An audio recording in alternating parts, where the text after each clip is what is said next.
ನಮ್ಮ ಯಜಮಾನ್ರು ಒಬ್ರೇ ದುಡಿಬೇಕು. ನಮ್ಮನೇಲೂ ಒಬ್ರಿದ್ದಾರೆ, 3 ಹೊತ್ತು ಕುತ್ಕೊಂಡು ತಿಂತಾನೆ ಇರ್ತಾರೆ, ಕೆಲ್ಸ ಗಿಲ್ಸ ಏನೂ ಮಾಡಲ್ಲ. ನನ್ನ ತಮ್ಮನಿಗೆ ಹಬ್ಬಕ್ಕೆ ಬಟ್ಟೆ ತಗೊಳಕ್ ಹೇಳು. ಕೆಲ್ಸ ಕಾರ್ಯ ಇಲ್ಲ, ಇವನಿಗೆ 2,000 ರೂಪಾಯಿ ಕೊಡಬೇಕು. ತಗೋ, ನಿಮ್ಮಣ್ಣ 500 ರೂಪಾಯಿ ಬಟ್ಟೆ ಕೊಟ್ಟಿದ್ದಾರೆ.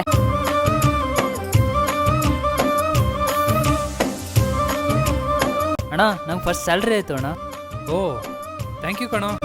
ಚಂದಿರನಿಲ್ಲದ ಅದಕ್ಕೆ ನಂಗೆ ಫಸ್ಟ್ ಸ್ಯಾಲ್ರಿ ಆಯಿತು, ನಿಮಗೆ ಸೀರೆ ತಂದಿದ್ದೀನಿ ತಗೊಳ್ಳಿ.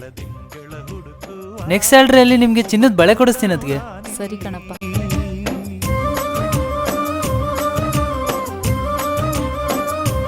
ನನ್ನ ತಮ್ಮ ಅಷ್ಟು ಖುಷಿಯಾಗಿ ಮೊದಲನೇ ಸ್ಯಾಲ್ರಿಲಿ ಬಟ್ಟೆ ತಂದು ಕೊಟ್ಟಿದ್ದಾನೆ, ನೀನು ಯಾಕೆ ಹೀಗಿದ್ಯಾ?